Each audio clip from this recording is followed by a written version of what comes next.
por 10 minutos. Con el permiso de la presidencia, compañeras senadoras, senadores, el día de hoy no solo puede ser el día más peligroso para nuestro país, puede ser un día durante los próximos años que no solo se rompa el régimen en nuestro país, el régimen de instituciones, que se destruya el sistema judicial, porque aquí no estamos discutiendo el tema de la reforma al Poder Judicial. Aquí estamos discutiendo con claridad, y lo vemos desde el Grupo Parlamentario del PRI, que este dictamen que presentan las Comisiones Unidas tiene muchos elementos que son una locura para presentar. 5 elementos claros y básicos. Viola el principio de control constitucional, viola el principio de no retroactividad y protección de los derechos humanos, viola la supremacía constitucional, que es el respeto a la Constitución, elimina la posibilidad de presentar nosotros esas inconformidades contra reformas que se hagan, que sean no legales, que incurran inconsistencias y que sean fraudulentas. Y también genera un gran clima de inseguridad y de falta de confianza al Estado de Derecho. Debilita la institución en nuestro país. Por ello seré muy preciso y muy claro. En la violación al principio al control constitucional, la propuesta busca prohibir la impugnación, y se ha dicho bien, no solo de las reformas constitucionales, de controversias, de acciones constitucionales, y que hoy nosotros debemos de señalar de manera muy puntual, porque esto contradice el principio que nos permite revisar la validez de la constitucionalidad y de los actos que haga el poder reformador, y por ello especialmente lo señalamos cuando se violan el proceso legislativo y los derechos humanos. Por ello, al prohibir estos medios de control, se limitaría la capacidad de los ciudadanos y de los poderes públicos para poder cuestionar actos que podrían atentar contra la propia Constitución. En síntesis, que el poder tenga límites y que no pueda modificar la Constitución a su antojo. Esa es la esencia del control constitucional. El principio de no retroactividad está consagrado en el 14 constitucional, y aquí se ha dicho. Y el 105, por ello, la mayoría y el oficialismo retiró la propuesta del dictamen del primero constitucional, retiró el 103 y solo está el 105 y el 107 constitucional. Y venir a decir aquí que con el 135 constitucional, que lo único que menciona es las 2/3 partes y la facultad de los congresos locales, van a decir que tienen el superpoder para modificar la Constitución a la hora que se les dé la gana. Por ello, ese principio de no retroactividad se establece, y lo han hecho, de los amparos y controversias en trámites relacionados con las representaciones y con las propuestas que se han hecho a reformas constitucionales. Tácitamente se sobreseen.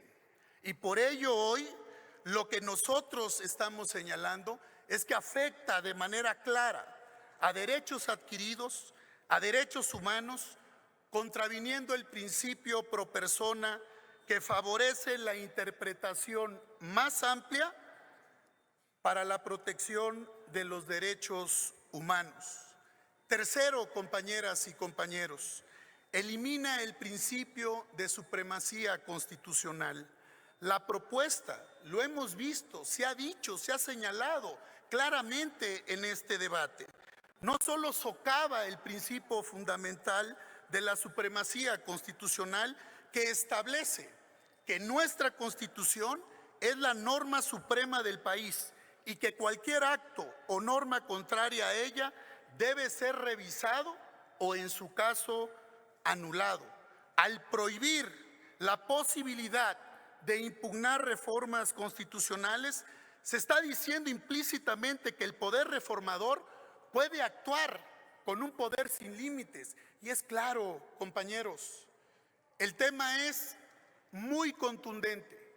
Presentaron las iniciativas, si quieren, este dictamen, porque queda claro que al retirar el primero constitucional, el 103, están reconociendo tácitamente que la Suprema Corte de Justicia de la Nación, claro que puede resolver los temas de las acciones de una reforma constitucional, y por ello la Suprema Corte las ha aceptado. Y ese es el gran debate que tenemos aquí. ¿Qué queremos ver en el mundo? ¿Cómo ven a México? No hay un solo lugar en el mundo que reconozca no solo la legalidad, la eficiencia de aplicar una locura de reforma al Poder Judicial que se ha presentado. Por ello, genera inseguridad jurídica y debilita la confianza en el Estado de Derecho. Y se los quiero decir a ustedes, legisladoras y legisladores del oficialismo, pone en riesgo al nuevo gobierno de su presidenta. Pone en riesgo no solo tratados, convenciones, lo que México tiene que dar a conocer al mundo, no solo como un país de instituciones, un país que respeta las instituciones, y hay que dejarle claro siempre al Poder Ejecutivo que el Poder Legislativo y el Poder Judicial somos un poder, no somos empleados del poder. Y por eso aquí tenemos que dar no solo el debate, tenemos que ir con argumentos para fijar posturas y posiciones de lo que hoy señalamos nosotros desde el Partido Revolucionario Institucional. Y por eso lo digo, si se elimina la posibilidad con este dictamen de impugnar reformas constitucionales, se va a crear un entorno en el que los derechos y las garantías constitucionales pueden ser modificados sin control alguno, lo que genera incertidumbre y debilita la confianza en el Estado. Por ello, compañeras y compañeros,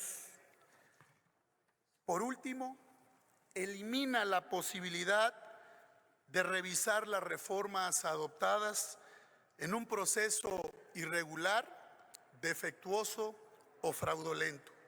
Al prohibir las impugnaciones, se niega esa posibilidad de revisarlas. Y el poder no tiene límites, no lo dice ni en el 135 con claridad, y no lo dice en la Constitución, que no pueda tener un mecanismo de control y que puedan reformar la Constitución a su antojo, compañeras y compañeros. Y concluyo, presidente. Yo lo que quiero señalar aquí es que esa es la esencia del control constitucional, que los poderes tengan límites, que respetemos el Estado de Derecho, que generemos instituciones sólidas y fuertes.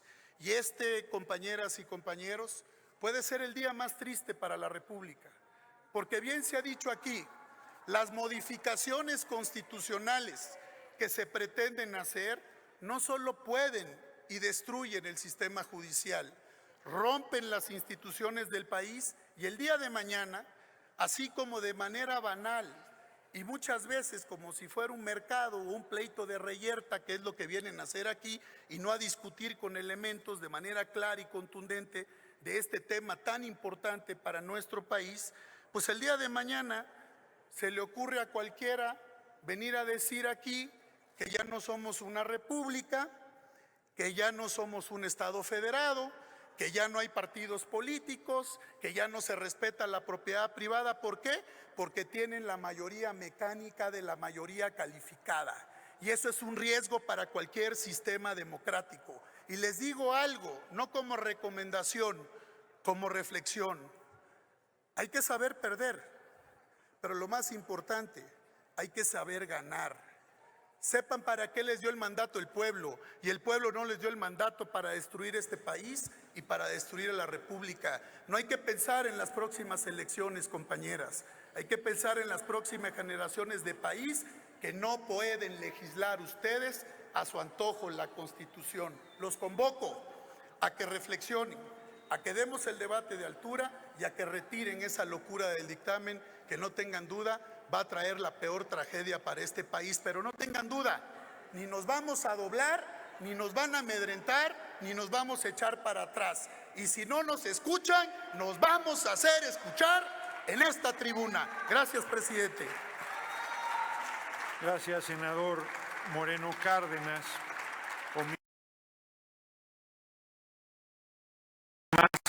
Comentar que su intervención era a nombre de la senadora Claudia Edith Anaya Mota. Tiene la palabra hasta por 10 minutos la senadora Andrea Chávez Treviño del Grupo Parlamentario de Morena.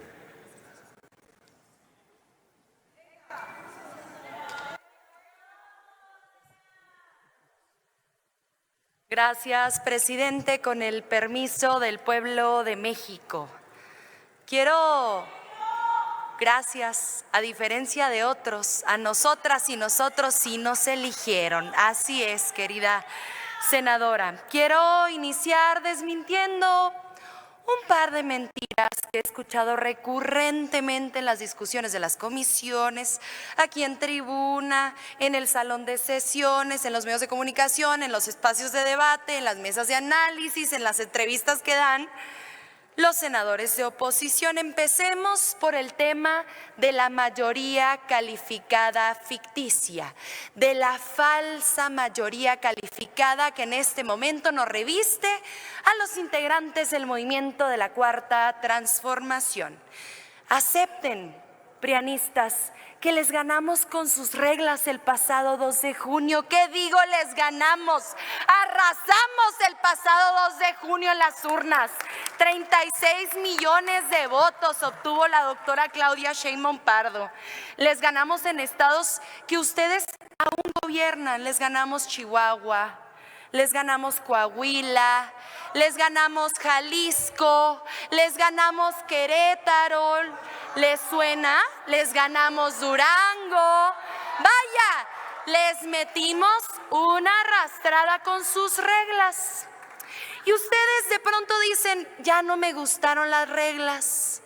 Pero parece que se les olvida que fue el propio Andrés Manuel López Obrador quien les tendió la mano y les propuso una reforma político-electoral para eliminar las figuras de las plurinominales y que no existiera esta repartición que se da en el Tribunal Electoral del Poder Judicial de la Federación y en el Consejo General del INE. ¿Y qué dijeron ustedes? No, porque nos encontramos en huelga o en flojera legislativa.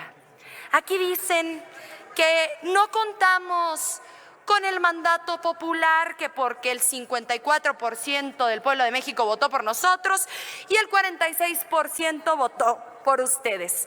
Parece que no han visto las encuestas sobre la reforma al Poder Judicial. Fíjense que dice una encuesta de ENCO, le pregunta al pueblo de México, ¿cómo cree usted que deben ser electos los ministros de la Suprema Corte? El 75% dice que por la vía democrática. Otra pregunta que hace esta encuesta: si tuviera usted la oportunidad de votar para que se llevara a cabo la reforma al Poder Judicial, ¿usted votaría a favor o en contra? ¿Y qué dice el pueblo de México? 82% a favor de esta reforma al Poder Judicial. ¿Qué quiere decir esto? Que mucha más gente de la que votó incluso por nosotras y por nosotros está a favor de esta reforma al Poder Judicial.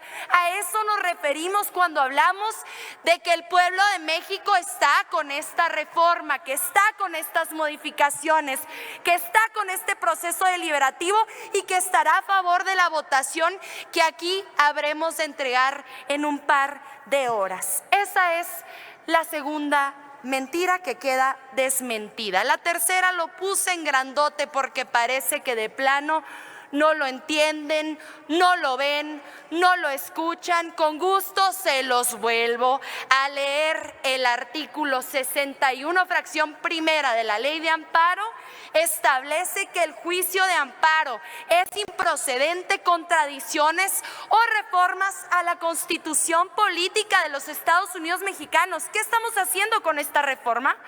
Vamos a elevar esto a rango constitucional. ¿Por qué no nos pueden entregar un ejemplo? Uno solo. de un juicio de amparo con el cual se haya logrado la declaratoria de inconstitucionalidad de una reforma constitucional? Porque Chávez, simplemente no lo hay. Adelante, por favor. presidente. Senadora Chavira, ¿con qué objeto? Darle a la oradora si me acepta una pregunta. Con todo Le gusto. preguntamos, senadora Chávez, si Con todo acepta gusto, una pregunta. presidenta. Adelante, senadora Chavira. Sí, gracias, senadora. Observamos ese mastrodonte que pusieron allá.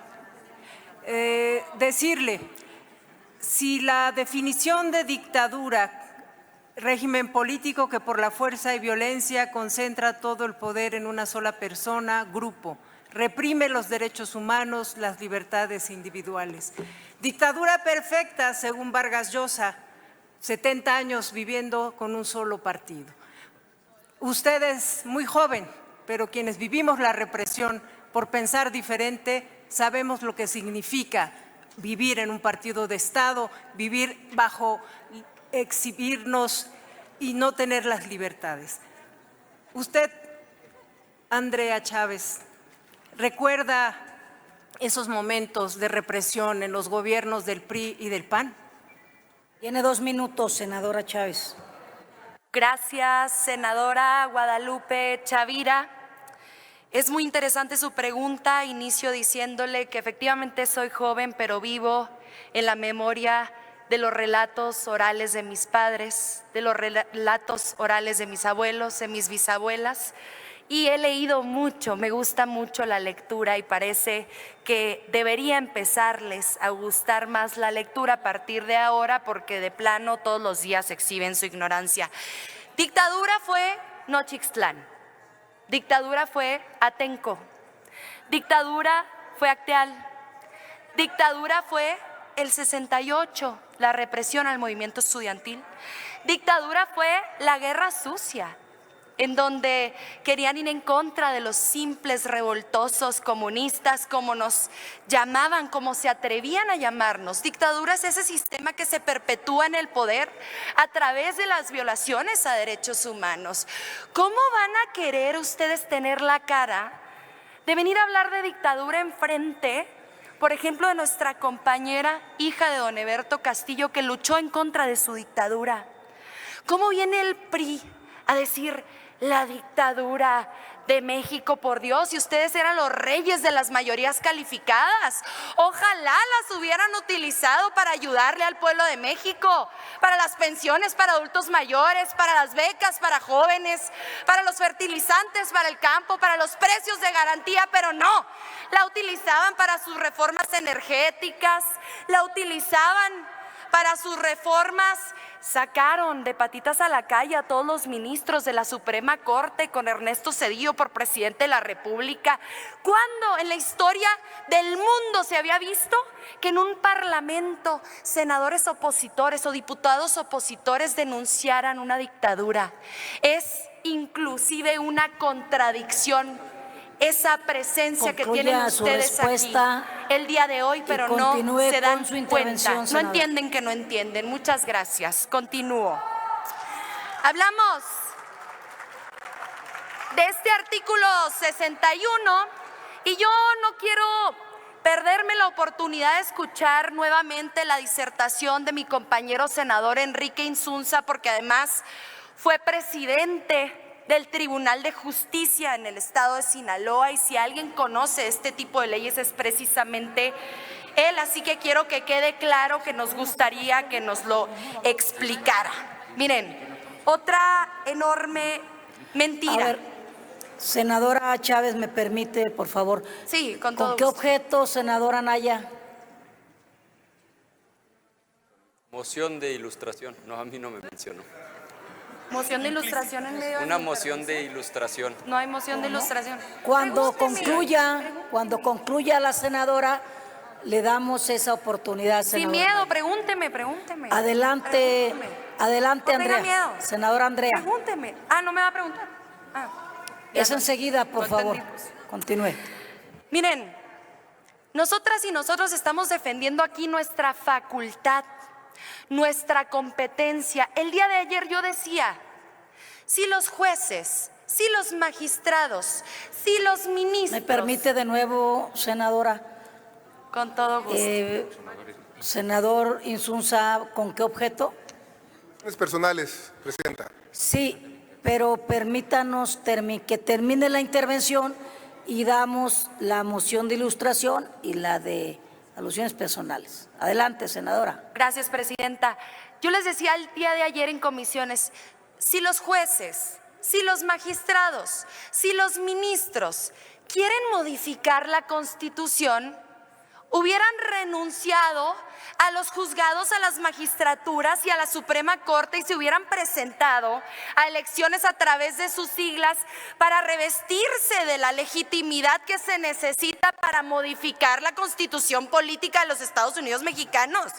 Pero yo pienso ahora, es peor lo que están haciendo ustedes el día de hoy porque están renunciando a la facultad y a la competencia que les otorga la Constitución política de los Estados Unidos mexicanos como poder constituyente permanente, como poder reformador. Entonces yo no solo les pido a los jueces, a los magistrados y a los ministros que renuncien para modificar la Constitución, también les pido a ustedes que si de plano dicen nosotros no tenemos facultades, pues renuncien aquí.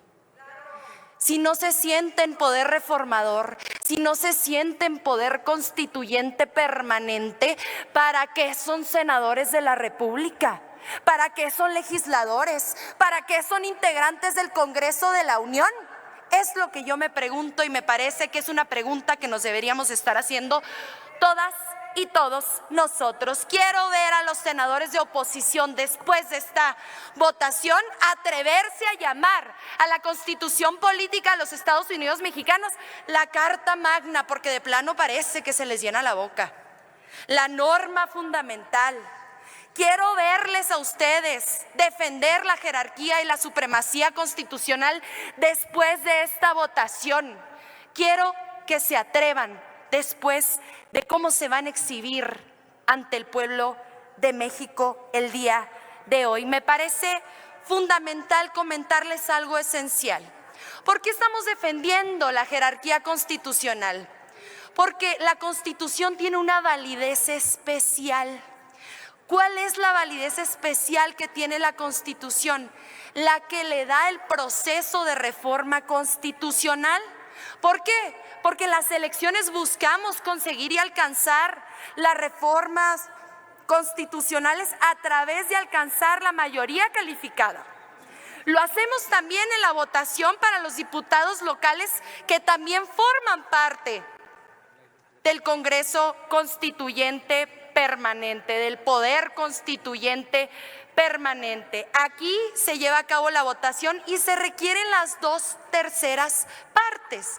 Después se manda a los congresos locales y se requiere la mayoría de los congresos locales.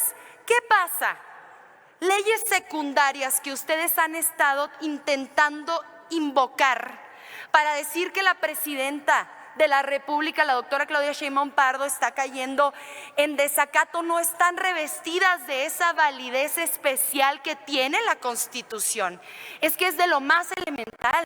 Yo quiero saber si tienen licenciados en Derecho o licenciadas en Derecho en su bancada. Estoy segura de que tienen asesoras y asesores. Escúchenlas, escúchenlos. ¿No se dan cuenta del terrible precedente que están intentando imponer el día de hoy? Es un terrible precedente y les voy a decir por qué y con esto voy cerrando.